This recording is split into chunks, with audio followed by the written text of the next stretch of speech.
people are paying tariffs. Countries are paying tariffs. But now it's our turn to do the ripping. That's okay. We're going to make our country even stronger than it ever was.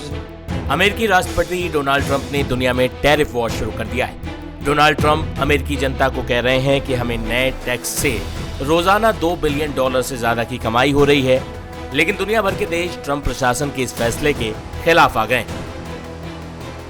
इस बीच America और चीन में तनाव चरम पर पहुंच गया है। पहले ट्रंप के 34% रेसिप्रोकल टैरिफ लगाए जाने के बाद अमेरिका और चीन के बीच व्यापार तनाव कई दिनों तक जारी रहा था। ट्रंप के जवाब में चीन ने भी पलटवार किया और अमेरिका पर 34% का टैरिफ लगाया। इससे ट्रंप भड़क गए और कहा कि अगर चीन अपनी जवाबी कार्रवाई की योजना को वापस नहीं लेता है तो वो 50% का अतिरिक्त टैरिफ लगाएंगे, और ये भी हो ही गया। मंगलवार को व्हाइट हाउस की प्रेस सेक्रेटरी कैरोलिन लेविट ने जानकारी दी कि चीन के खिलाफ 50% का अतिरिक्त टैरिफ बुधवार से लागू होने जा रहा है। इसके साथ ही चीन पर अमेरिका का कुल टैरिफ अब 104% हो जाएगा।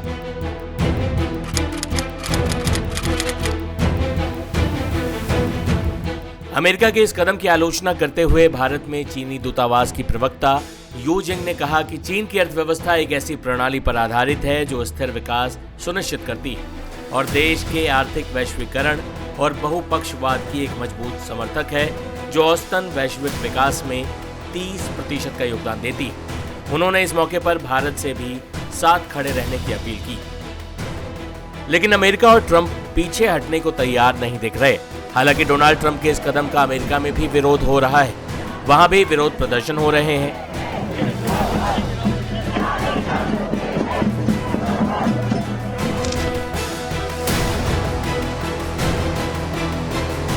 इस बीच पूरे टैरिफ वॉर का भारत पर और दुनिया पर क्या असर होगा, ये समझा रहे हैं मशहूर अर्थशास्त्री वेद जैन।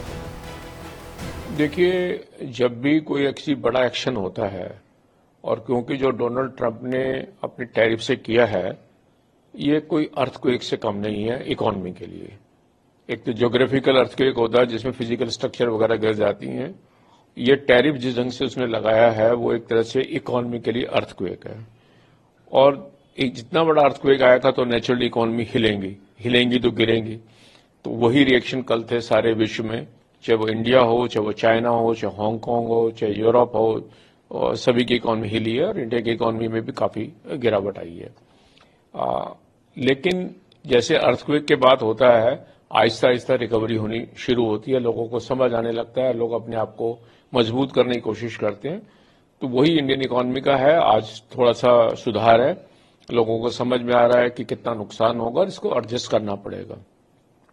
मेरा ऐसा मानना है कि जो डोनाल्ड ट्रंप ने अब किया है, एक तरह से ये ट्रेड वार शुरू हो गई है, क्योंकि एक कंट्री करता है और इतना बड़ा कंट्री करता है तो स्वाभाविक है दूसरा कंट्री भी उसके पीछे लगेगा।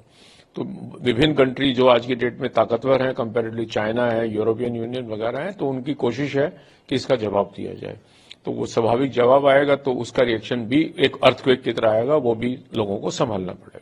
जैसा भारत के परिप्रेक्ष्य में कितना बड़ा, क्योंकि मैं ये मानता हूं कि शॉर्ट टर्म में हमें जरूर नुकसान नजर लगता है। अगर आज की परिस्थिति को देखूं और ये मान के चलूं कि ये स्टेबलाइज हो जाएगी एज इट इज, जो चल रहा है, जो रेट बन जाएंगे, तो कुछ चीजों में हमें फायदा होगा और कुछ में नुकसान होगा।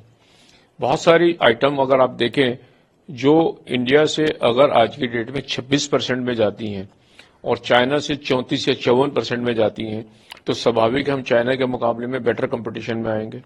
जो हम आईफोन आज की डेट में इंडिया में बना रहे हैं और वो अमेरिका जाते हैं, और जो चाइना से जाते हैं उसकी महंगे होंगे, तो नेचुरली वो आईफोन इंडिया में बनने शुरू हो जाएंगे।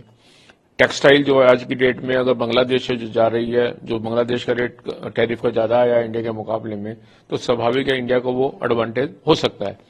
फिर भी लेकिन क्योंकि 26% अपने आप में बहुत बड़ी टैरिफ है, तो जो प्रोडक्ट हम आज की डेट में बेच रहे हैं, तो वहां का जो कंज्यूमर है अमेरिका का, वो उसे खर्च नहीं, पैसे नहीं होंगे।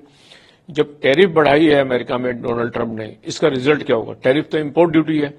आज की डेट में अगर $1 बिलियन का इंपोर्ट चाइना अमेरिका में होता है और एवरेज ड्यूटी 3% की थी, तो $0.3 बिलियन चाइना अमेरिका को मिलता था उसके ऊपर ड्यूटी का, और कंज्यूमर को 3 बिलियन देना पड़ता था, 1.03 देना पड़ता था। अब अगर आज की डेट में एवरेज जैसे इंडिया की मान के चलो 26% हो गई है, और सॉरी उसका 126% देना पड़ेगा, तो स्वाभाविक है जो आदमी के पास पैसे हैं वो कम हो जाएंगे। तो आप जो चीज 10 खरीदते तो 4 खरीदेंगे, तो उसके जो पैसे हैं वो अमेरिका की ट्रेजरी में पहुंच जाएंगे। विद द रिजल्ट इकोनॉमी गिर जाएगी, डिमांड गिरेगी और इकोनॉमी गिरेगी, और डिमांड गिरना एक इकोनॉमी के लिए अच्छी बात नहीं होती। जब ट्रेड वार होती है तो नुकसान सबको आता है।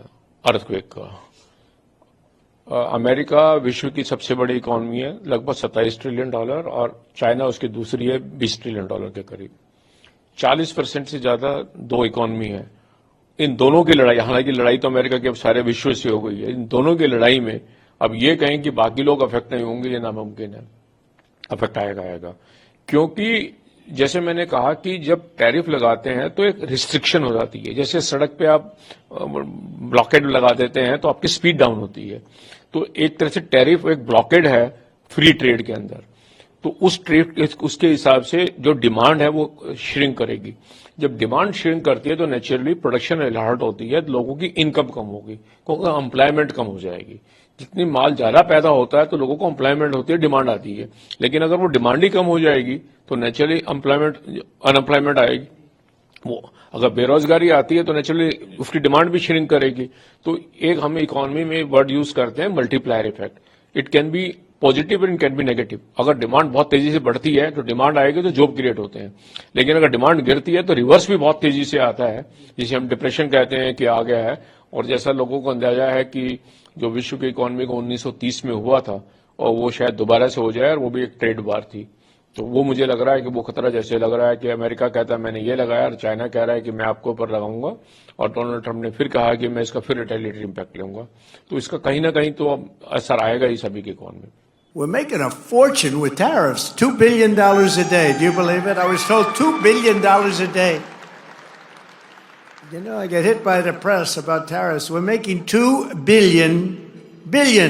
This isn't 35 million. That's peanuts. $2 billion a day. And then they say, gee, they don't know. You know, this is only the enemy can be talking this way. In addition, we have a lot of countries coming to see us that want to make a deal. It's so important that we pass the big, beautiful bill, because that's going to be, and I really think we're helped a lot by the tariff situation that's going on, which is a good situation, not a bad. It's great. It's going to be legendary. You watch, legendary in a positive way, I have to say.